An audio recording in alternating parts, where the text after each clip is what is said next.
Hi, my name is Nesninovsky, and we're going through this book called Monoidal Category Theory, Unifying Concepts in Mathematics, Physics, and Computing. Okay, so let's just back up and remember where we're up to. Okay, this section was section 2.3, which is called Related Categories, but let's back up. In chapter 1, we dealt a lot with sets, and we learned a lot of different things about sets and how you can use morphisms to capture a lot of properties about sets.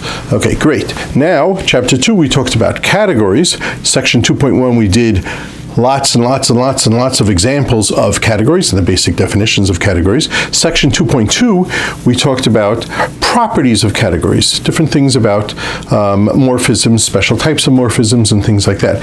And now we're going to talk about related categories. What that means is, many times for a category, there's a related category. Let me give you an example. When you have a set, you have subsets. Okay, so when you have a set A, for example, then you could have a subset B. Okay, that's great. Well, we're going to have something similar. We're going to have a category C, and we're going to have a subcategory C prime or D or something like that, okay? And we're going to talk about lots of examples of that. So let me give you another thing. We have a set, we can take an equivalence class, we can take an equivalence relation and look at equivalence classes and we get a quotient set. So too, you're going to have a category and you're going to take a quotient category. Let's go another example. You have two sets, A and B. You could take the Cartesian product of them, ordered pairs. Well, so too, if you have two categories, A and B, you could take the Cartesian product of these two categories and form another category. But there are certain things that are also in this section. It's a short section. There's certain things that don't have an analogy with with sets. So, for example, we're going to see opposite categories. We're going to see something called skeletal categories, and different things like that. So let's get busy. So let's talk about subcategories. So, what does it mean to be a subcategories? Well, let's say A is a subcategory of B. Okay, so A is a category, B is a category. What does it mean? Well, what it means is it has parts of, A has parts of B. Okay, and so we'll have the objects of A is a subset of the objects of B. Okay, the morphisms of A is a subset of the morphisms of B. Okay, so if you stop right there, you have the definition of a subset, but here we also have morphisms in our category, so we have to have subsets of those, okay? And if you know a little bit about graphs, we're already talking about subgraphs of a graph, parts of a graph, okay? But we have other requirements too, namely the composition is the same. Let me explain to you what that means. The composition in A, if you have two morphisms, 1 and 2, and you have the composition of them is something here, well, if you looked at the same morphisms there and you put them together, you'd have the same composition. So the composition is the same, and the identities of these guys, the identities of the elements in here, is the same as the identities and elements in there. In other words, they're basically a subset of the elements of the category, but also they keep track of some of the morphisms also. So let's go through some nice examples, okay? And most of them are pretty simple, okay? So, for example, we had the category set. We spent the whole chapter 1 talking about this category. This was a major important category. Well, we have another category called finite set, okay? A finite set is not all sets, infinite sets, whatever type of elements you want in the set, but just sets with just a finite number of elements. Okay, and the morphisms between them, so if you have a little finite set S and a little finite set S prime, okay, the morphisms are just the same morphisms as they are here. Okay, so think of all the sets, and then you have some of the sets which just have finite number of elements. Okay, so it's the same type of things. Okay, good. Let's do another example. Okay.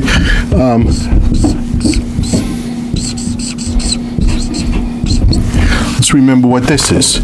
So the object, these are matrices. So let's go through it. The objects are natural numbers, 0, 1, 2, 3, 4, 5, etc., etc. And the morphisms are, so if you have a morphism m to n, what that's going to correspond to is an m by n matrix. Okay, an m by n matrix, okay, where the entries are natural numbers. Okay, so you might have a nice matrix of 3, 7, 2, 4, 1, 8, 0, 2, 1. So that's that's a morphism from 3 to 3. Okay, great. Now this you can think of as a subcategory of this. Okay, what's that? Okay, these are also matrices. Okay, again, the objects are natural numbers, 0, 1, 2, 3, 4.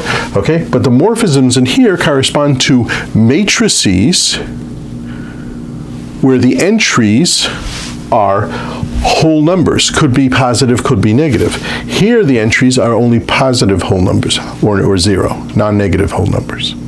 Okay, so yes, there's a million different. Okay, so let's go through this. This is a little bit more careful. Okay, the objects here are the natural numbers. The objects here are the natural numbers. Okay, so they're the same objects, but here we have some of the morphisms. Here we have all the morphisms that have positive and negative entries in them. Okay, so again, these guys are the morphisms from m to n are an m by n matrix with positive whole numbers and negative whole numbers. Okay, and some of them will be these guys. Okay, if you only had non-negative numbers, then you would have one of these guys. So again, the objects are the same. The objects just keep track of how many rows and how many columns you have, okay? And these guys are special types of these guys. Now, we can go on with this because we are not only interested in Z, we're also interested in Q matrices. What the hell are that? Well, this also has the objects are natural numbers, keeping track of rows and columns, but this has fractions, rational numbers, as entries. And again, this category is a subcategory of these. These have all types of fractions, positive and negative. These will only have whole numbers. Okay, and you can go on with this. The real numbers form, this is a subcategory of this. So watch what we have. We have n is the natural numbers is a subcategory of the whole numbers, which is a subset, which is a subset of the fractions, which is a subset of the real numbers, which is a subset of the complex numbers, and we can go on, okay? But now, we're not talking about just the set of numbers, the set of entries. We're talking about matrices of these things. And so you can have this is a subcategory of this is a subcategory of this, which is a subcategory of this, which is a subcategory of this. Okay, and of course you can go on to other number systems also.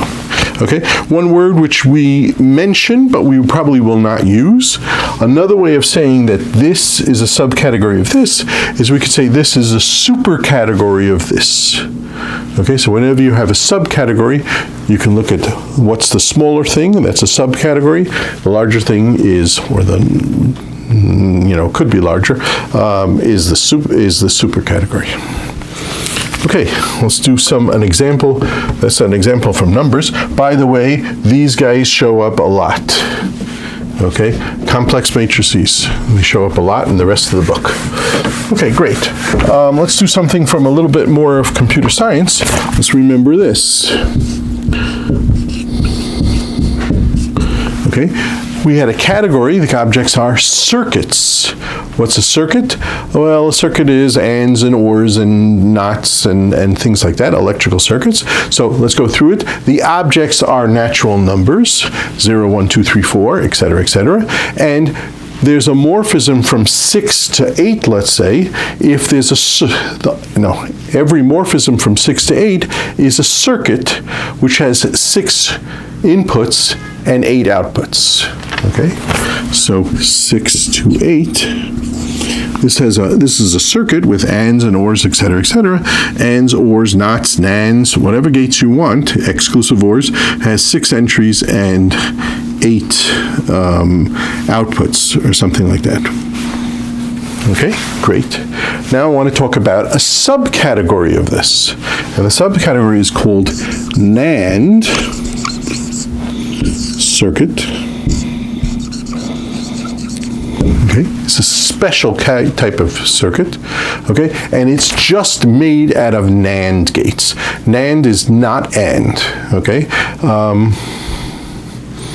Okay, well, we don't have to go through that. I think we did it, but even if you're not, you can look it up. They're gates which give you the opposite answer, 0, 1, the opposite answer of the AND gate. So this is NAND circuit. So let's go through this a little bit more carefully. Ready? The objects here are the natural numbers. The objects here are the natural numbers. Same thing here. Okay, but a morphism here from 6 to 8, okay, let's say, has 6 inputs and 8 outputs. That's fine, but they only use NAND gates. Only use NAND gates. Now, it's a theorem. Okay, it's a theorem, it's an idea, it's something used in computers all the time, that you can build any logical circuit whatsoever out of NAND gates. So this is a very interesting circuit. This is in a very interesting category because all the circuits you will find in your computers really belong to here. But in some sense, this is a subcategory of this, but this covers whatever can be done here can be done here also. Okay, and we're going to get into that at some point in chapter 4 when we learn what the relationship is between this and this. Whenever we have a related category, there's also going to be a functor, which is a type of function, relating these things. Well, that's foreshadowing a little bit for a little bit later. Okay, let's do some more examples from math, let's say. So we have the category of group. Okay, group is, or groups, every single group, and if you don't remember what a group is, remind yourself. Okay, and we have a subcategory called abelian groups. Okay, abelian groups means commutative groups. So there are lots of different groups, and the morphism, the categories, the objects in here are groups. The morphisms are group homomorphisms. The objects here are abelian groups. These are groups where you have the following property. For all the elements in the groups, AB is equal to BA. So we like that. Those are nicer, easier to deal with groups. Okay, so these are special types of groups.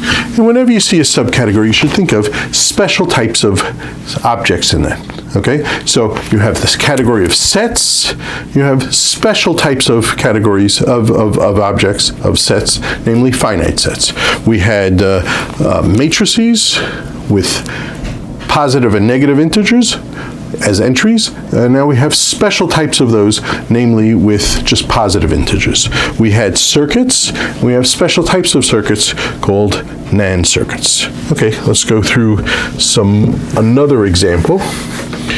Okay, so we have preorders.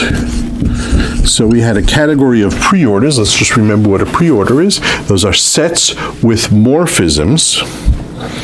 Okay, sets with relations on them, and the relations are reflective and symmetric. So you have a set P and a relation like this, and we think of it as less than or equal to. So it's less than P P and less than, okay? And these are reflexive and symmetric. What does reflexive mean? Reflexive means X is less than or equal to X. Symmetric means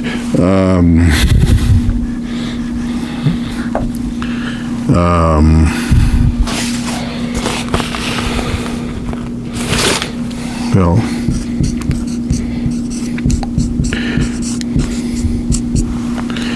okay, that's symmetric. I'm sorry, I made a mistake. This is reflexive and transitive. That was the problem. Transitive, which means if X is less than or equal to Y, and Y is less than or equal to Z, then X is less than or equal to Z. Okay, and now we're going to have another category, not with pre-orders, but partial orders. Okay, so these also look like little ones, a bunch of these things. And let's go through their properties. They're reflexive, they're transitive, and they're anti-symmetric. Okay, just remind you what that means. That means if X is less than Y and Y is less than X, that implies that X equals Y. So these are special types of pre-orders. Partial orders are special types of pre-orders where not only it's reflexive and transitive, but it's also anti-symmetric. Okay, and the morphisms in here are order-preserving maps, and the morphisms in there are order-preserving maps. Okay, one more example, and we move on to something else. Okay, for any category A, there's a subcategory, okay, which I don't have a good name for. We'll call it A prime, okay? And this is just a category, and if you look at the category, now, I'm not talking about a group of elements now. I'm just talking about a category in the abstract sense. Okay, what's a category? It's a bunch of objects and a bunch of morphisms. Okay, now some of those morphisms are going to be isomorphisms. We talked about that last time. Okay, great. Now, what happens if I take the objects here with the same, the category here is going to have the same objects, okay, but just isomorphisms from here, okay? So special types of morphisms, not all the morphisms from here, but just special types of morphisms, all the isomorphisms. Now, we had a special name for a category which has only isomorphisms. We call them groupoids. Okay, so the idea is as follows. For every category A, there's a related category called a groupoid, which is a subcategory. Let's say it again. For every category A, there's a subcategory of A, which is a groupoid, and only has isomorphisms. Okay, so that's enough examples of subcategories. Let's go on to something else. We saw something else, namely, if you have a set S and you have an equivalence relation, okay, and remember what an equivalence relation is, well, then you can do S/equivalence relation. What's that?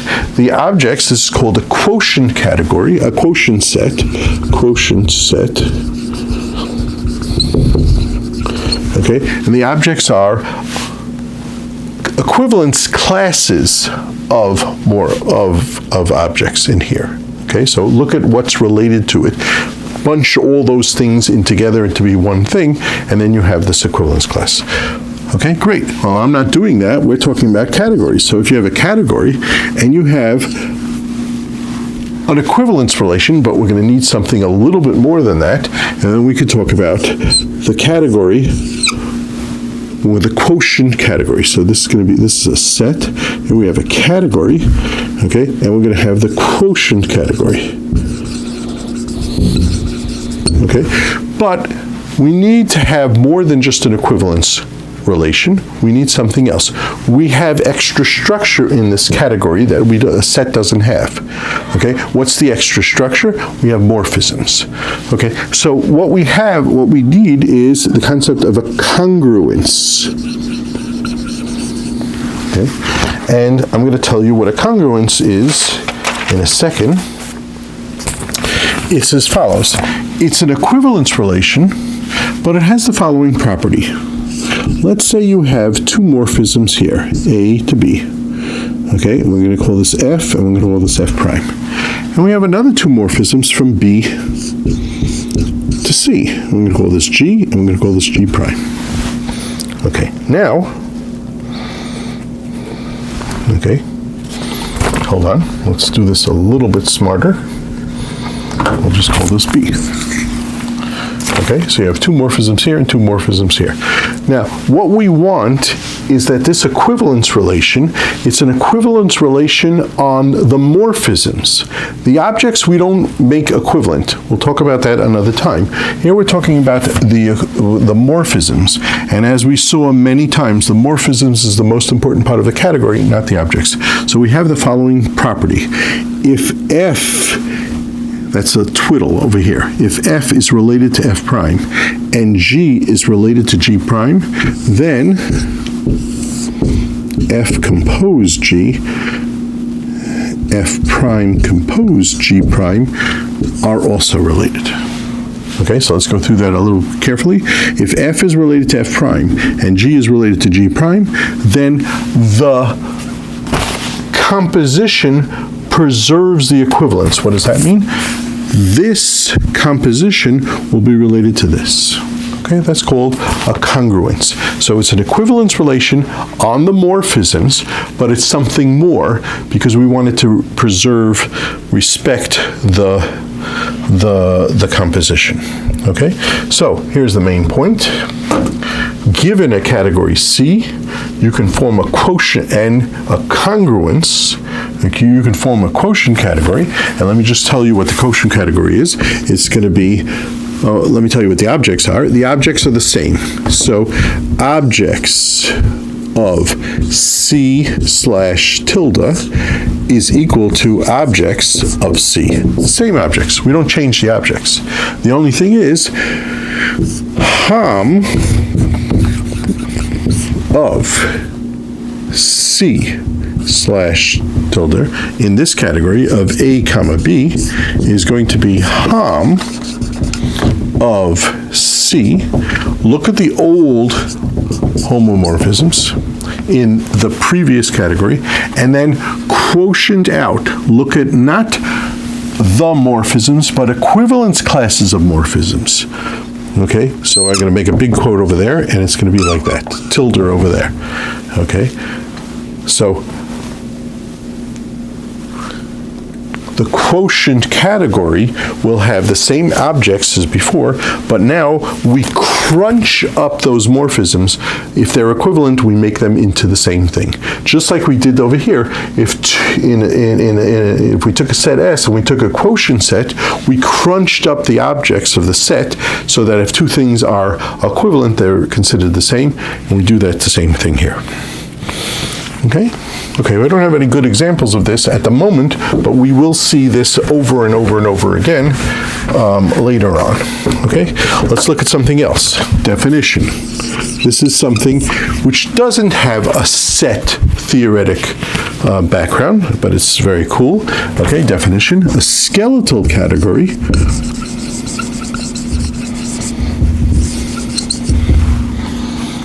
Okay, so we're talking about a skeletal category. So a skeletal, think of this, you have a human body, you have the skeleton. The skeleton is kind of like the core of the body, and it's touching everything else, okay, is a category. So a skeletal category is a category where any two isomorphic objects are equal. Any two isomorphic objects are equal. Let's see what that means. If you have A and you have B and they're isomorphic, the only way that could be is A is equal to B, okay, and that morphism is really just the identity. Okay, so it's a special type of category where basically there are no non-trivial isomorphisms. Another way to say it, every identity is clearly an isomorphism. So another way to say it is the only isomorphisms are the identity isomorphisms. That's what a skeletal category is. That's what a skeletal category is. Okay, great. Okay, so in other words, there's a way to think of it is there's no fluff in it. There's no just regular isomorphisms. Two things are kind of the same, because if it's the same, they are the same. If they're kind of the same, they are the same. Okay, we're going to see this idea a lot. Okay, great. Let's say the following. Okay, for every category A, there is a skeletal category of A. Okay, so that's a related category. It's a skeletal category. Actually, there are many skeletal categories. We'll go like that. But let me show you two examples, and you're going to get the feel for it and the way it is. So let's take the category of finite sets. Okay, so let's remember what that is. The objects are finite sets, and the morphisms are all functions between finite sets. Okay, and now I want to talk about another category called nat set.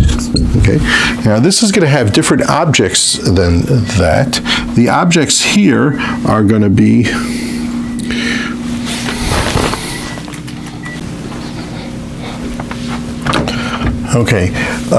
finite sets we know. Nat sets is as follows. The objects are special types of sets.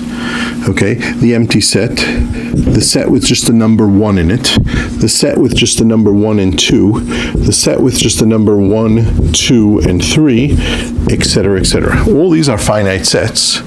Okay, all these are finite sets, but we have that. Okay, so, and the morphisms in that are all functions between these. Now notice, this just has like a spine of sets. So here's a typical thing in finite sets. You can have the set A, and you can have the set B. And these two sets are isomorphic to each other. Well, you can't have that here. Notice, because you only have these sets, and these sets are not isomorphic to each other. Okay, so this set is a skeletal category of this set. Okay, the objects are just these sets. Okay, and there are morphisms from here, but not isomorphisms. There are morphisms from here to there, but not isomorphisms.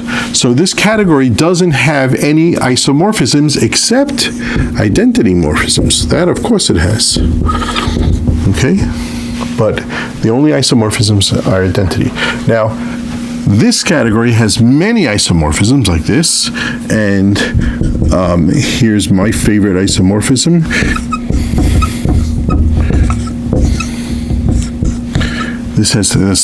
There's many isomorphisms between here and here, okay, but we're not interested. Okay, this is like a philosophical thing here, namely you can define numbers as being those things that fit in here. Okay, now I didn't finish going through what a skeletal category of a category A is. So you have a category A and you make a skeletal category of it. And what it is, again, think of the bones. You want the bones to be able to touch every single other thing. So the idea is every single element in here, or let's talk in the abstract. You have the skeletal category is going to be isomorphic. It's going to be a subcategory of this, but every single element in here is going to be isomorphic to that element in there. So, for example, these guys are going to be isomorphic to this one. These guys are going to be isomorphic to this one. Okay, and so it fits in here. So this is a subcategory of this, and it fits in very, very nicely. Okay, let's do another example of a skeletal category.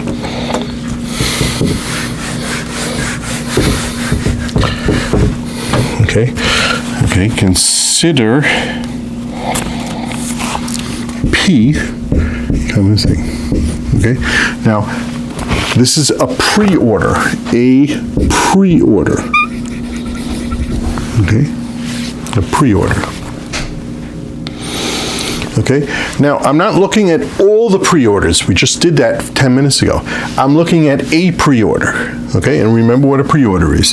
It's reflexive and it's transitive. Okay, and now I want to look at so this forms a whole category. This is a category. The objects are the elements of P, and there's a morphism from little p to little p prime if P is less than or equal to P prime. Great. Okay, now what I want to do is I want to look at a skeletal category of this category. So let's do it. SK for skeletal of P, comma, like that. Okay, so let's see what it's going to have. It's going to have, this could have isomorphisms. What's an isomorphism over here? Well, it's a P, let's go P0, such that P0 is less than P1, okay, and so that's a single morphism, and P1 is less than or equal to P0. That's a typical isomorphism in here. Well, what we're going to do here is we're going to crunch those together in the skeletal category. There are no such things over here, and so this will be a partial order, Let's just remember, that means it's reflexive, it's transitive, and it's anti-symmetric. Okay, which means that if this is true, then P0 equals P1. Okay, so let's go through that. What that means, that this is a subcategory of this. Okay, what it means is the skeletal category can be, it's going to have different elements from here, and every element in here is going to be it's going to have no non-trivial isomorphisms. The only isomorphisms are going to be identities. P0 is less than or equal to P0. That's an identity. Okay, but if we have something like this, it's going to be like this. So every category has a skeletal category. It consists of a bunch of objects in here, and everything represents isomorphic classes. So if you have a bunch of elements like this, so one of these guys is going to be in the skeletal category, because let's say P0 is going to be in here. Why? Because P1 is going to be isomorphic. By the way, you could choose P1 also. Okay, so let's say that again. Every preorder, the skeletal category of a preorder is a partial order. Okay, and the way to think of it is, this guy consists of those elements which you only have one element every time there's an isomorphism. Okay, so that takes care of skeletal categories. Okay, now, another concept that's not related to set theory,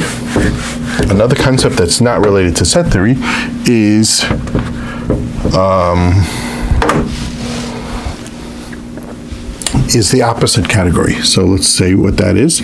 So given a category C, there's going to be another category called C-op. Op stands for opposite. So this is going to be a category, and this is going to be the opposite category.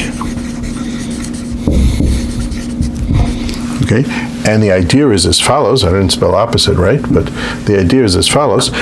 They have the same objects. This category has the same objects as this category. Okay. So this is going to have an A, and this is going to have a B, and this is going to have a C, and this is also going to have the same objects, A, B, C. But if there's a morphism from B to A over here, the morphism that corresponds to that is going to be in the opposite direction. Okay, and let's just go further with this. If there's a morphism from B to C, then there's going to be a morphism from C to B. Okay, they're going to swap. Okay, you flip the source and the targets of the morphisms. Okay, now let's see what happens if you compose this. So let's say this is F and G, so this is going to be F compose G. Okay, so this is going to be F prime in this category, it goes the opposite way. This is going to be G prime. Well, guess what? We're going to have a morphism like this, and it's going to be G prime compose F prime. So in the opposite category, we have to somehow keep track of the composition, and we have to not make mistakes with that also. Okay, so we have three nice examples of opposite categories that are worth thinking about. And again, they show up, so we'll talk about it. Okay, so there's a category of rel. Okay, let's remember what rel is. Rel stands for relations. Let's just say what the category is. The objects of rel is set, okay, or collection of all sets, okay, and the morphisms, okay, so a morphism is going to be R subset of A cross B. It's going to be a relation, so this is a set, and this is a set, and you're going to have a relation, which is a subset of elements in it. Okay, great. Okay, great. So that's what rel is. Let me tell you what rel opposite is. Okay, the objects, oops, sorry. Rel opposite, the objects are the same. I told you, the opposite, the objects are just sets, okay? In the opposite category, the objects are always the same. The only thing is, the morphisms are going to be a relation subset of B cross A. Okay, so let me just explain to you what that is. So this is going to be a set, and this is going to be a set. Okay. For every relation here, there's going to be another relation, we'll call it R prime, which goes the opposite direction. Okay, so if you want, you can think of this as a set, and this is a set, and this is R, and this is what you should think of as B is a set, and A is a set, and this is going to be R minus 1. Let me tell you what R minus 1 is. It's a relation. Okay, minus 1. Okay, it's a relation. So here's two elements in B and A is a member of R minus 1 if A and B are a member of R. Okay, so that's the inverse relation. So there's a category of relations, and there's a category of inverse relations. But what's inverse to him might be, so the opposite of the opposite category is back to the same category. We're going to see that formally a little bit later on. Okay, main point is you can look at relations in two different ways. Okay, great. Another example. Let's do an example that we saw a few minutes ago. Let's talk about complex matrices. Okay, we could talk about natural number matrices, whatever you want. Okay, well, let's do natural numbers. It's easier. Okay, so these are, let's just remember what the elements are. The objects are the natural numbers. The objects are the natural numbers. Okay, and a morphism from M to N is an M by N matrix. Okay, that's what a morphism from M to N is. Well, guess what N mat is? Okay, the objects from M to N is going to correspond to N by M. So this is going to be an M by M matrix. Okay. Now, the main point is, if you have an M by N matrix, you take the transpose, it becomes an N by M matrix. So this related category to this, these two categories are related, this is going to be a matrix, and this is going to be the transpose of the matrix, where you change the number of rows with the number of columns.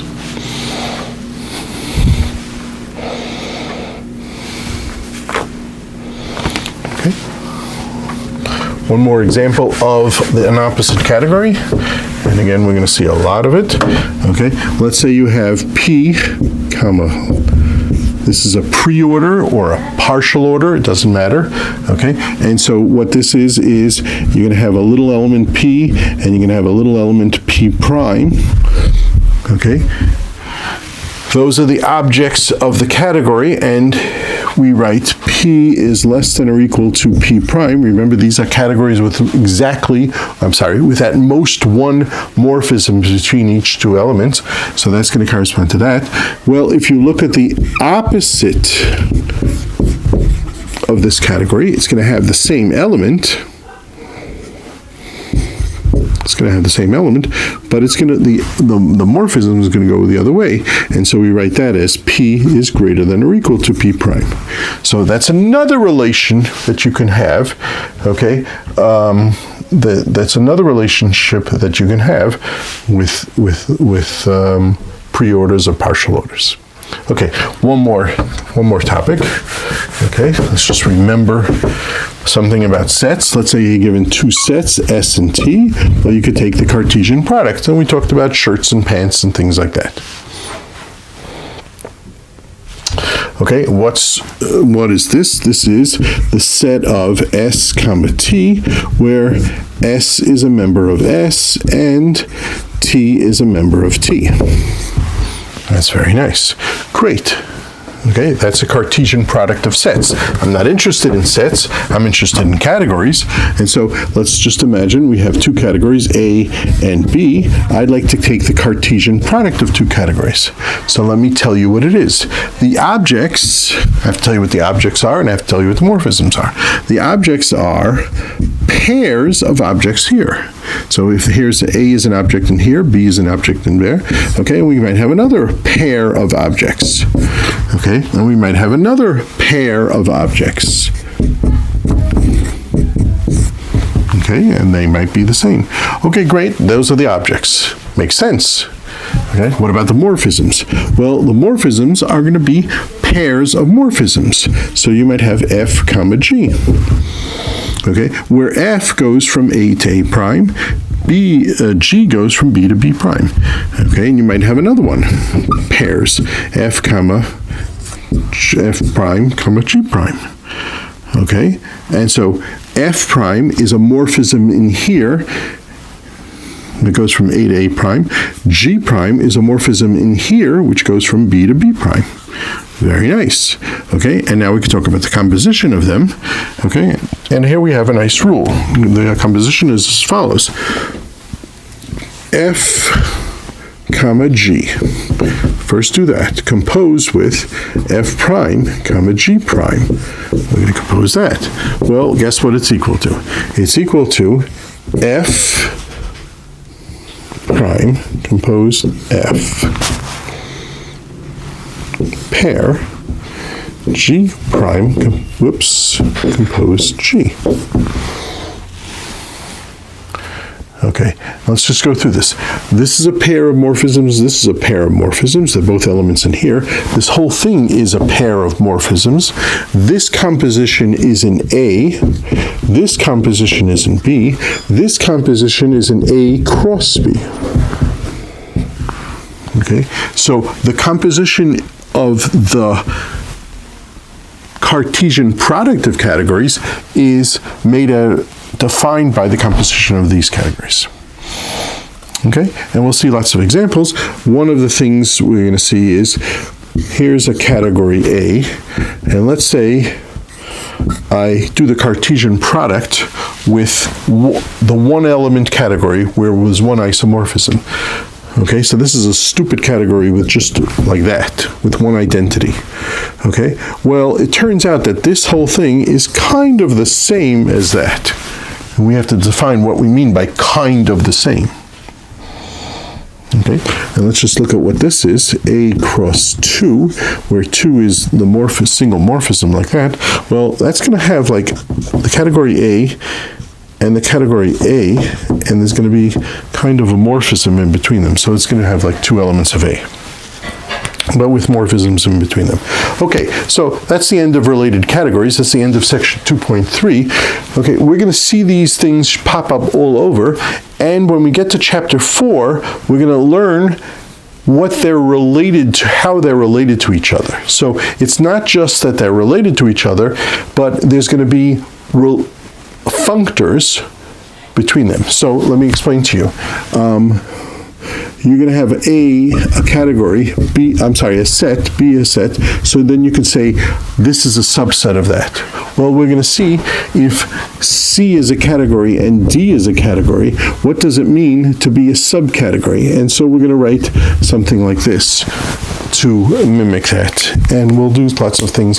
And that's in chapter 4, where we talk about what's the relationship between two categories. Main point is, today is, given categories, there's other categories, related categories that we can construct or think about, etc., etc. And again, these shows up all over.